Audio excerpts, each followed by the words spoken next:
As you visit kids in their home, you see all kinds of behavior. Even normal 2-year-olds can be difficult and anything, but to become more aware of what trauma might be, have been behind some of the behaviors you see, we think would be helpful. So we put together this video to help you understand a little bit more about traumatic stress and the brain development that goes into that, and the brain damage or the brain toxic stress effects that they can have from that, and we hope that will be helpful for you.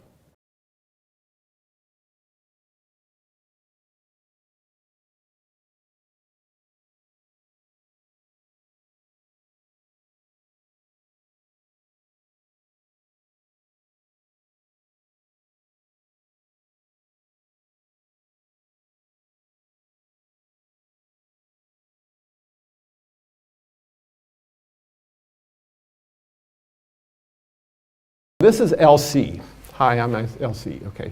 His real name is Little Circle, but everyone calls him LC. He's 4. He's got a lot of problems. He sometimes runs around way too much. He has really bad temper tantrums, and he just won't obey his parents. No, in spades is his big word. He's oppositional, he's hyperactive, he's just really has these temper outbursts. Oh, you don't know his parents yet, so here's his mom, and here's his dad. I did have commentary as I made this that I should have made the circles more of the same size because it's kind of sexist or kind of whatever. It implies nothing about importance. So if LC lived in the 1950s, everyone would know exactly how to manage his problems. He needed more discipline. And discipline usually means punishment. He needs, here's his dad, I've got a paddle and I'll use it. He needs more strictness. You have to be strict. He's unhappy about that. 20 years go by. In 1970, if he lived in the 70s, his parents would be smarter. They would know all about Dr. Skinner's rats. They would know that you can reward parts and give consequences for other things. They would know that he has 2 parts in his brain, a part that really responds to good things, likes them, does them more, and a part that tries to avoid bad things, just like a rat. Okay, we train rats exactly with this. She would reward good behavior. You would reward. She would discourage bad behavior. Oh, sorry, you earned a consequence. Parents might not agree on what's the consequence, so the dad's in there advocating for his old system. But she said, no, he's going to lose points here. We're going to have that. And then we're also going to ignore things that don't really matter that much, and those things will go away. She'd use behavior modification, just like with a rat. We can behavior modify a rat. And it works. Behavior modification works for kids. Much better than the old way, so let's get rid of that one. And it's because his brain is a mammal brain that's something like a rat's, sort of, so it works. But let's go 20 years further ahead. Even smarter now. His parents would be even smarter, hopefully. They'd know that his brain was more advanced than the rat, that they had higher cortical centers here, a little green part up above there. And they would know that behavior is often a way that a kid communicates. And so they would say, what's he trying to tell us with this behavior that's really problematic?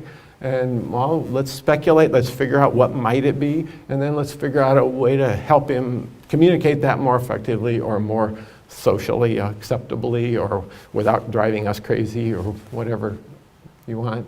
So they use functional behavioral analysis.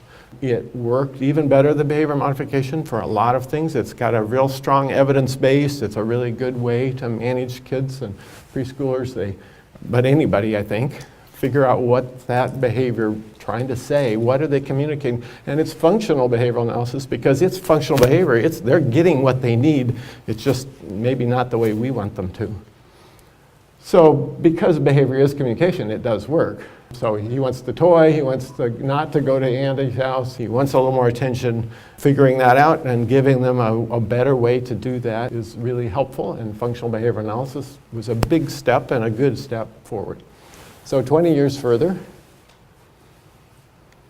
if he lived in the 2010s, his mother might even be smarter.